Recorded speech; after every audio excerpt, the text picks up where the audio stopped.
Não vós me escolhestes, eu vos escolhi. João 15, versículo 16. Eis a inefável graça, que éramos nós quando não tínhamos ainda escolhido a Cristo, e por isso não o amávamos? Como poderia amá-lo aquele que não o escolheu? Acaso já ocorria conosco o que se canta no Salmo: escolhi antes ser humilde na casa do Senhor do que habitar nas moradas dos pecadores. Salmo 83, versículo 11.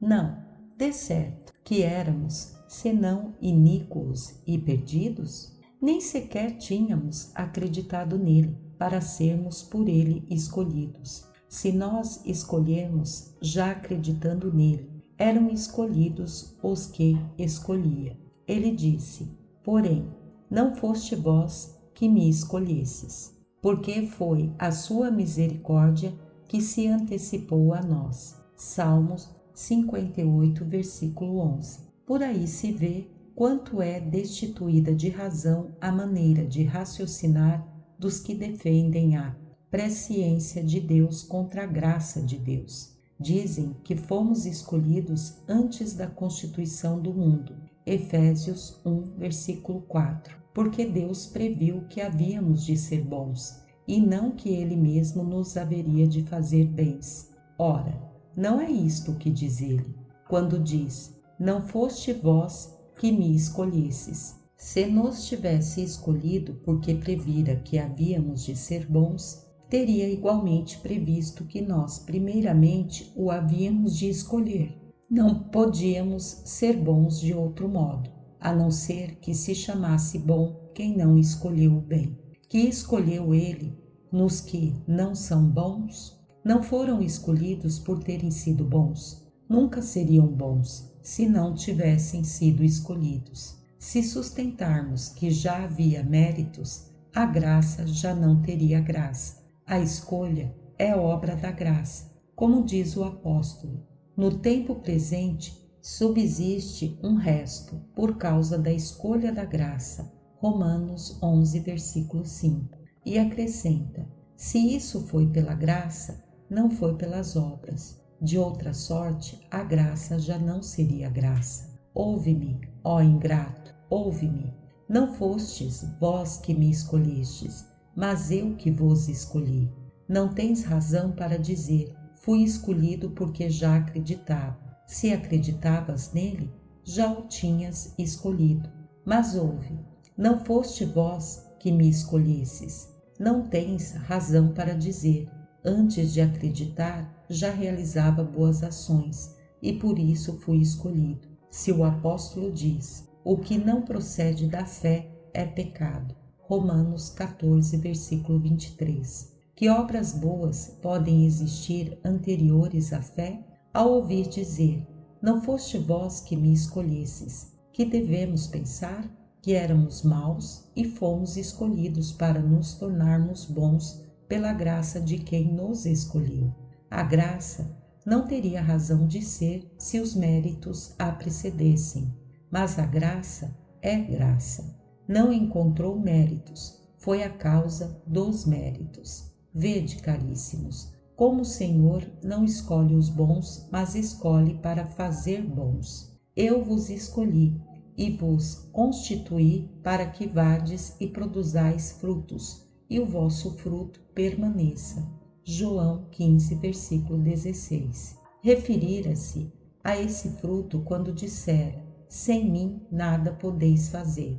Escolheu, pois, e constituiu-nos para irmos e produzir os frutos. Não tínhamos qualquer fruto que fosse a razão de ser de nossa eleição, para que vades e produzais fruto. Vamos para produzir. Ele é o caminho por onde vamos, e onde nos colocou para que vamos. Em tudo se antecipou a nós a sua misericórdia, e para que vosso fruto permaneça, a fim de que tudo o que pedirdes ao Pai em meu nome, ele vô-lo conceda. João 15, versículo 16. Permaneça, pois, o amor. Ele mesmo será o nosso fruto. O amor agora existe em desejo e não em plena abundância, mas pelo próprio desejo que alimentarmos em nós. Tudo o que pedirmos em nome do Filho unigênito, nolo concederá o Pai.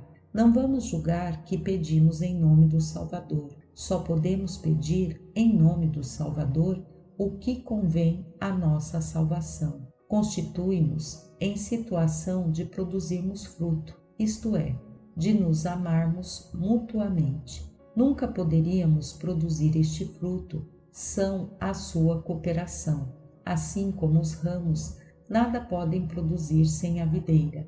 A caridade, portanto, tal como a definiu o apóstolo, nascida de um coração puro, da boa consciência e da fé não fingida. 1 Timóteo 1, versículo 5. É o nosso fruto. É como ela que nos amamos uns aos outros e que amamos a Deus. Nunca poderíamos amar-nos mutuamente com verdadeiro amor, se não amássemos a Deus. Ama o próximo como a si mesmo aquele que ama a Deus. Se não ama a Deus, não se ama a si mesmo. Nestes 2 mandamentos se compendiam toda a lei e os profetas. Mateus 22, versículo 40. É neste fruto e o Senhor nos deu um preceito quanto a este fruto ao dizer-nos: o que vos mando é isto, que vos amais uns aos outros. João 15, versículo 17. Quando o apóstolo Paulo queria recomendar os frutos do Espírito em oposição às obras da carne, colocou em primeiro lugar a maneira de cabeça. O fruto do Espírito é a caridade. Só depois enumerou os demais, nascidos e intimamente ligados à cabeça: a alegria, a paz, a longanimidade, a benignidade, a bondade, a fé, a mansidão e a continência. Como pode alegrar-se convenientemente quem não ama o bem, de onde procede a alegria? Como se pode ter verdadeira paz, senão com aquele a quem verdadeiramente se ama?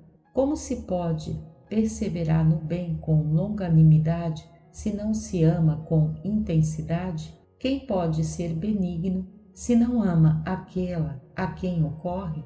Quem pode ser bom, se não se torna bem pela prática do amor? Quem pode ter uma fé efetiva, se a caridade não faz que a mesma se acompanhe de obras? Quem pode ser utilmente manso, se o amor não moderar a ira? Quem pode conter-se e não praticar a torpeza, se a caridade não levar a amar a honestidade? Razão tinha o bem mestre para encarecer tanto a caridade como se fosse o seu único mandamento. Sem a caridade, os outros bens não são proveitosos, mas a caridade, por sua vez, não pode existir sem os outros bens, pelos quais o homem se torna bom. Amém. Graça e paz, irmãos.